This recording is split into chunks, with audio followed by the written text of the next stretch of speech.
Hey everyone, welcome to the Cope and Chill podcast. I'm your host, Ron Martin, and today we're going to have what I feel is a truly fascinating conversation about emotional wellness and brain rewiring. Our special guest, Dr. Karen Cureton, is here to take us on a journey of transformation where we'll explore how rewiring your brain can lead to relief from chronic anxiety, depression, PTSD, trauma, and even chronic pain. Dr. Cureton has dedicated her career to understanding the intricate connections between the brain, emotions, and overall well being. And in this episode, she'll explain the limbic system, the emotional control center of our minds, and how it profoundly affects our everyday lives. You'll also learn about how seemingly small experiences, the so called little t traumas, can have a lasting impact on your nervous system. But fear not, Dr. Cureton will guide us through the process of rewiring these patterns, offering insights into daily practices and guided neural retraining. By the end of this episode, you'll not only gain a deeper understanding of your emotional responses, but also uncover the path to holistic healing and inner peace. The knowledge and tools you'll acquire today can empower you to embark on your own wellness journey. And if you listen until the end, Dr. Cureton has an exciting and very useful bonus for you. So, without further ado, let's dive into this episode with an open heart and a curious mind. Join us as we learn from Dr. Karen Cureton how to rewire our brains for a happier, healthier life. Don't forget to like and subscribe. Thank you. Hey, everyone. Welcome to the Cope and Chill podcast. I have Dr. Karen Cureton here with me. And today we're going to talk about a variety of things. But first, I wanted to start with what Dr. Cureton actually does. And then she can take us into her world and how she does it. So she, when I first connected with her, she had written me and she told me that she helps people rewire their brains to resolve chronic anxiety, depression, PTSD, trauma, chronic illness, and chronic pain, which sounds wonderful. So what I want to ask you is, when you say you rewire their brains or you help people rewire their brains, what does that mean? How does that work? Let's start. Yeah. So that's a great place to start because it applies to all those things that we can help people with, right? So, you know, really, they all converge. All those issues that people have all converge to a certain degree in this issue with the limbic system, which is a part of the brain. The limbic system is the part of the brain that's determining in any moment if you're safe or not with the circumstances you're in. And Is that the part of the brain that generally governs our emotions? yes, Yeah. Okay. both. And so your emotions are intricately linked. They're totally linked to the state of your autonomic nervous system, which is this. I like to think of it as like a relay system between the brain and the body, where it's communicating that data of safety or that you're not safe, whichever it may be, to every single organ system in the body. Mm. Mm. And so when somebody has dealt with trauma, big T or little t, doesn't have to be like the huge stuff. It can be a culmination of a lot of smaller traumas, or they have been through a period of intense chronic stress, or they're running some stress patterning. And I had probably all three of these, but by stress patterning, I mean things like perfectionism or overachieving or, being overly empathic or, what's another one I was thinking of? Oh, the over caretaking personality, right? Some of these sort of patterns that we find ourselves in, unfortunately, if we're running those patterns all the time, then we are triggering stress physiology too much of the time. So in any of those cases, it's common for someone's limbic system to get stuck in a state of sending the survival signals to the rest of the body all the time. And when that happens, people can develop chronic anxiety, chronic depression, all kinds of mood imbalances. They can swing all over the place. It doesn't have to be constant in one state or another, but people can go from rageful to depressed and, anxious and all these other things. And on top of that, because the autonomic nervous system communicates to the rest of the body that danger signal, it changes the physiology of every single organ system in the body and really hamstrings a lot of them, unfortunately. So really imbalances our hormones and, shuts down detoxification and digestion to a large degree. Um, and so many other things. So what we see is that anybody who has that kind of, we like to call it nervous system dysregulation or limbic system dysregulation, which it turns out is incredibly common in our Yeah, I society. have that. Yeah, I absolutely have everything you just described. Yeah. Yeah, it's rampant, and I think there are lots and lots of reasons for that, but once somebody has that, it becomes very easy for them to develop this whole picture or multiple parts of it. Chronic illness with anxiety or depression with chronic pain or, mix and match. Yeah. Yeah. Anything in there. And so what we do with people is we help them actually reverse that programming in their limbic system, because it is programming, it's learned. And Mhm. so even if you've been anxious for most of your life, Mhm. still generally that patterning is learned. Mhm. So even from a very young age, like if we don't have good, attachment with our, caregivers, then it becomes harder for our nervous system to determine or to feel that we are actually safe in the world.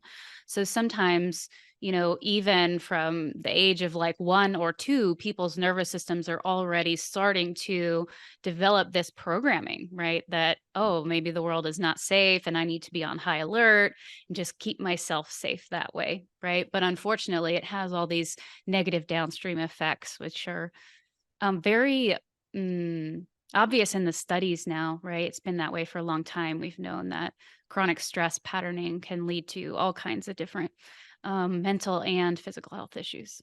And so since this season of the podcast is particularly focused on empaths and HSPs, and a lot of the things that you described, the experiences that people have, the reasons why they come see you, are things that empaths and HSP often struggle with. Why do you think it is that people who are empaths and HSPs tend to have the chronic anxiety, tend to be hypervigilant and perfectionistic? What's going on in their brain that relates to that type of personality? Yeah. So I definitely was a highly sensitive person before I started rewiring my brain. So I know this pattern very well. And it is a stress pattern. It is one that I think for everyone who struggles with it, it has a relationship to causing stress physiology in their system, brain and body. Mhm. And I think that, it depends a little bit on the person, but for me, the crux of that was that I was basically programmed to feel responsible for other people's emotions. And so, of course, when I was around other people who were upset or emotional, you know, I would get upset and emotional. I got really good at mirroring other people's feelings. But as a result, I was putting myself into stress physiology. Every time that I would, go home crying after a really, hard day at the clinic where I saw some people really suffering, I I was putting myself into a state of stress physiology, and that unfortunately affected my physical health as well. And so I think that is one of the underlying things that is such a big stressor for people that are highly sensitive. And the other big thing I think is that, and that I see all the time, is that people are really attached and wanting to have control over what's happening in the world. Mhm. really Mhm. wanting to feel like they can do something about all the suffering and, climate change and all these other big issues we have going on, political systems, you name it. They're Um, rescuers. Rescuer. You have mhm. a desire to rescue and save. Yes, Mhm. yes, exactly. And unfortunately, many of those things we don't have a lot of control over, right? And so what that leads to is people just being stressed out all the time because they're just thinking, I need to do something. I need to change this. How can I contribute? Blah, blah, blah, blah, blah, blah. And it just doesn't end, Well, and unfortunately. because you can't ever really bring about the results that you desire, right? It's too big of an Exactly. objective, and so that sort of creates the stress right there, right? You have this desire to achieve something, you can't achieve it. There's frustration. There's, you're putting pressure on yourself to do more, and all this other kind of stuff. It just adds to the stress layers. Exactly. Yeah. So even with that patterning, that is usually learned. It's usually something someone modeled for you or someone taught you, or you got scolded for not being compassionate enough or some other thing. And so we can rewind that patterning. We can rewire it in the brain so that your brain automatically does something different. It doesn't run that program anymore. And when that happens, of course, people's entire systems get healthier because they're not constantly in that stress physiology. And so when, let's say somebody, you mentioned earlier that someone might have suffered from chronic anxiety for most, if not all of their life, how long would it take someone to rewire their brain such that they aren't, overtaken by anxiety all the time? Yeah. So it's usually a gradual process. And it usually takes, if somebody's been anxious for that long, it's usually takes somewhere around a year. It could be a little less, it could be a little more, but that's kind of average. That's kind of ballpark. But even at like the Nope. 3-month mark and the 6-month mark, people are already saying to us, oh my God, I feel so much better, And really what they're doing from 6 months to a year is they're cleaning up some of their more minor programs, some of the things that they don't run into as often. But when they do run into it, it really dysregulates them, right? So that's kind of what typically is happening at that point. And so when you say a year, is that like a year of doing something every day? I presume if they're your client that they're working with you maybe on a weekly basis or something like that. I mean, what is the daily sort of routine look like, or weekly routine look like to get that kind of a result?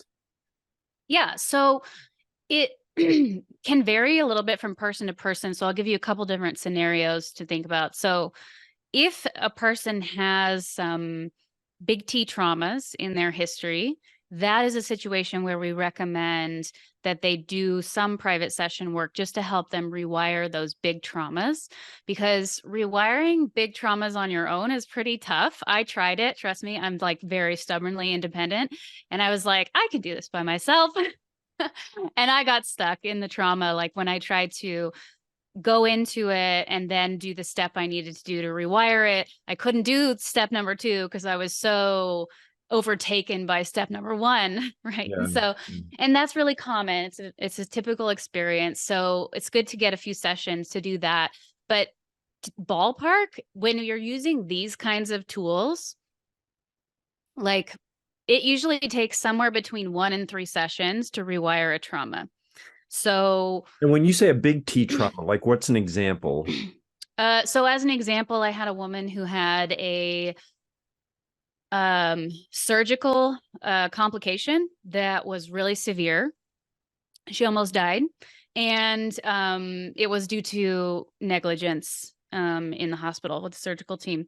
Oh God. And so she went home and immediately had PTSD symptoms after that. Like she was having flashbacks and, insomnia and anxiety during the day and all these things that she didn't have before that event. And so with her, that was very fresh. Like she contacted me right after it happened. That took 2.5 sessions with her to rewire it. But for other people, and especially for traumas that are further in the past, sometimes I'm able to rewire like 8 traumas with them in a session. So it really depends on a person's brain and how Mhm. big the trauma was. But that's kind of a good ballpark for people if they're like, how long will this take me based on how many traumas I have? So that's something that you can use as a ballpark to budget that. But the Well, other thing that, when oh, you, go ahead. and I just want to just clarify something. So, because you talked about the big T trauma and you gave an example, and you've mentioned little T trauma before. Mhm. What is that, and what's an example of that? Yeah, so little T traumas can take an enormous number of forms, but the way that I like to think about trauma is it's anything that creates sort of a lasting change in your sense of safety in the world, Mm, right? So from that, and that's how we should define trauma based on what's literally happening in your brain, what's changing in your limbic system. So if you have an experience that changes your limbic system forever after that to cause you to feel less safe in the world, even if it's only in certain contexts, that is, in my mind, a trauma. mhm. So if let's say let's think of a minor trauma. I'll give an example from my life. And because it's gonna sound like one of those things where you're like, oh, that's ridiculous. But it did actually have this lasting impact in my life and on my nervous system. So I want to give this example because it may resonate with a lot of people. Sure. So when I was in high school, I I started to get into boys and I was more into sports and I didn't really want to, dedicate myself entirely to school. And my parents are both educators. So school is extremely important for them. Yeah. And there was a time in high school when I basically overheard my father saying, yeah, I don't really think she's going to do much in life. Like, she seems too interested in other things. Like, I don't really expect much of her, kind of thing. Wow. And Wow. and I was like, whoa, what? That was all new for me. Like, he'd never expressed anything like that to me before. Sure. And it hurt. I was like, oh man, I didn't know that he expected so little of me or thought so little of me. Yeah. So after that point, what happened for me is I became so determined to prove him wrong that is when my overachiever pattern started. It was just like overnight, I cannot rest. I have to be productive all the time. And it was like a subconscious driver. It wasn't like I was thinking about that event all the time. I wasn't, but subconsciously, it no longer felt safe Yeah. to relax or to, Yeah. do the frivolous things that I wanted to do as a teenager. Yeah, no, no, no. That makes complete sense to me. As you're saying that, I'm kind of like, my goodness, if I could like go back and think about like all the things that were said to me that were like that, not necessarily from my parents, but from like playing varsity sports. I mean, the kind of mind games that the coaches used to play with you, Yes.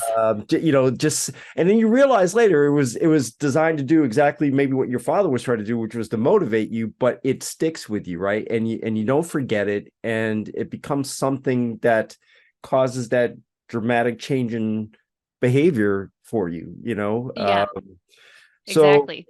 so okay, so I'm sorry, I thank you for clarifying. I think I interrupted you from going down the path of your example. Yeah, it's all good. Um, let's see. So I think we were talking about what it takes to really Right. rewire, Yep. a chronic anxiety pattern. So that private session work is a piece of it for people that have some traumas, particularly big T traumas. Little T traumas, like the one that I just mentioned, we often find that people can rewire those on their own. So they don't need to have help necessarily with those. But anything that when you think about it, it sends you up to a 9 or a 10, Yeah. that's, on the scale of 0 to 10, that's something that you want to work with a practitioner on. Yeah.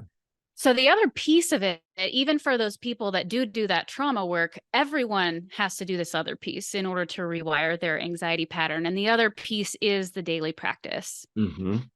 So that's why we created the Wired for Wellness program, because we got these tools to use in private sessions and we thought they were amazing and they did incredible things, and they do. However, you have to, when you rewire something in the brain, you have to get a lot of reps in, so to speak, Yeah. in order to make that new networking strong enough that it becomes your new default. Right. And so when we're in sessions and we're working on something, what I like to think about the way what we're actually doing is we're mostly focused on breaking down the roots of that problem. So the roots are like the memories and the belief systems that created that pattern in the first place.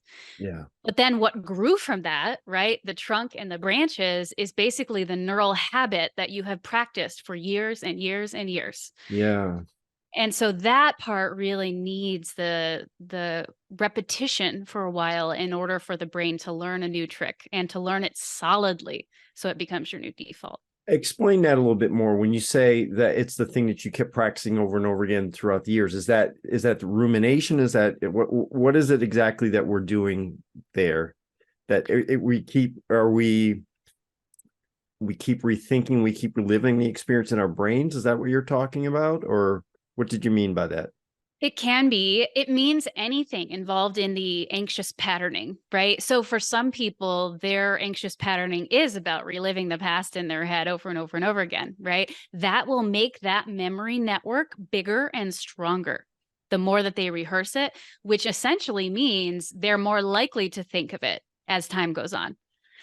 So anything that gets stronger in the brain is more likely to fire. And so another thing that people practice regularly, but unintentionally, is yes, anxious thought patterning, catastrophic thinking, right? Or, worst case scenarios or something like that. Replaying what they said in their conversation yesterday and going, oh my gosh, I should have said this. And why did I say that? You know, Yeah. everybody's got their own patterning as far as that goes. But the other ones are, like those patterns I mentioned of perfectionism or overachieving or whatever. Every time we get anxious looking at the to-do list, we basically are saying to the brain, the to-do list or not having everything done on the to-do list is a threat. And Yeah. we're saying it's a threat to my life. Yeah.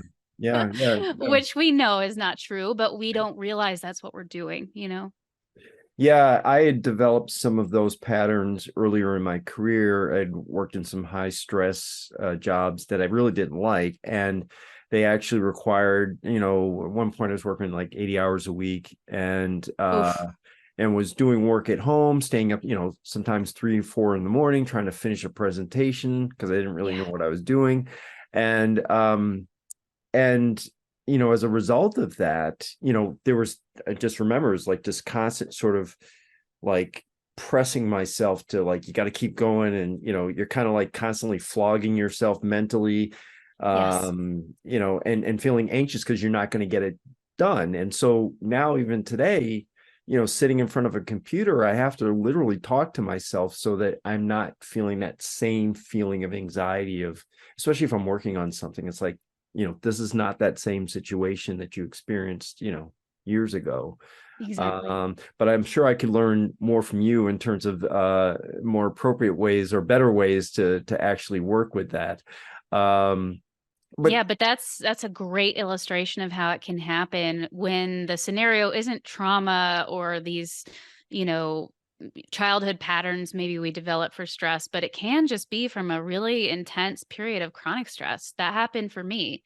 And when I was basically in medical school, it felt like there was constantly a fire to put out. Like, yeah, every day there were quizzes and tests and things like that. It was just nonstop for 6 years. So at the end of that, I was left with a totally wrecked nervous system that just literally could not figure out how to relax because I couldn't for 6 years. It just wasn't possible in order to get through that experience. So after something like that, it's very normal for people to have to unwind that patterning. Another really common life event that tends to set that off for people is having children. We really. see that a lot, that new mothers, they don't sleep, for a long time. Yeah.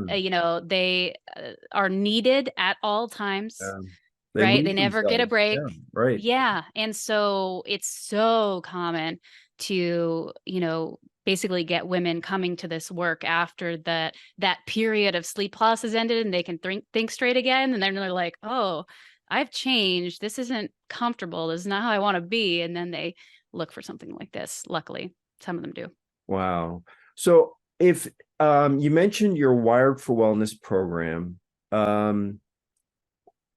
would people, if they wanted to work with you, how could they work with you? Is the Wired, you said it's a group coaching program, is that right? Yeah. So the Wired for Wellness program is a group program. It's online. A bunch of content on there is pre-recorded, so you can go through it at your own pace. It's got a lot of educational content, so you can learn more about the brain and the nervous system, how they work, how your emotions are involved in that, how to actually rewire your brain, and just a lot of amazing stuff. And then alongside that, we also have this huge library of guided neural retraining processes. So things that we know for sure are going to rewire your brain for what you want. Those are in there. So you can just press play anytime you need one. And we find that that's really important for people who are very dysregulated, because they can't call us individually every time that happens and have a session, right? So in the beginning, people are dysregulated a lot, usually when they come to us, like the majority of the time. And so they need to be using processes, every day. And we have like some calendars in there, suggested calendars of like, hey, if you have a limited amount of free time, here's how we think you could best use your time in here. And if you've got a lot of free time, like you're retired and not doing much, then here's another schedule for you. So that's that. And that is what helps people really to rewire these chronic habits of chronic anxiety or chronic perfectionism or whatever. That's what that's set up for. And then you can actually try it out. You can try out what is neural retraining like in our free program. So the free anxiety program you can find at getwiredforwellness.com/anxiety. /anxiety. Okay. Yeah. Yes. And then there is like a general free program for people out there who that one is more geared towards people with chronic health issues. It talks about, hey, how does nervous system dysregulation actually cause digestive dysfunction and all these other things that people struggle with physically. And that one also has 6 free neural retraining processes in it. And that's at getwiredforwellness.com/free. Awesome.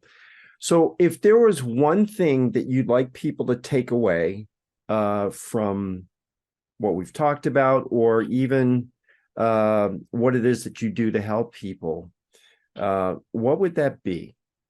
That's a good question. I would just say that it doesn't matter how long or how severe your stress patterning is or your health issues. If it doesn't matter how long you've been stuck in them, how old you are, none of that matters. You can reverse all that programming. We have people in the program who are 75, have been anxious since they were 4 years old, and are happy as a clam because they've reversed their chronic anxiety. Wow. So it can be done. So don't write yourself off, as the one person it's not going to work for. It's quite amazing. You might as well try it. Like, there's literally no downside. It's completely safe. So why not? Yeah, no, absolutely. Oh, this is so awesome. Thank you so much for everything you've shared. Thank you for being with us today. And I might even go look at this stuff myself. I think I probably need to. So I'm so happy that you've shared this on our show here today. Thank you so much for having me. It's been a pleasure. Thank you for joining us today. I hope you were able to take some inspiration or something of value from today's show. To access all of the resources and links mentioned, please head on over to copeandchill.com or our video-based podcast on our YouTube channel at Cope and Chill, where you will find the show notes for today's episode. That's Cope and Chill, CopeandChill.com. And for information about upcoming episodes, check us out on Instagram at Cope and Chill. And don't forget to like and subscribe if you're joining us from YouTube. and leave a comment wherever you're joining us from. Please come back and join us again for next week's episode. But until then, take care of yourselves.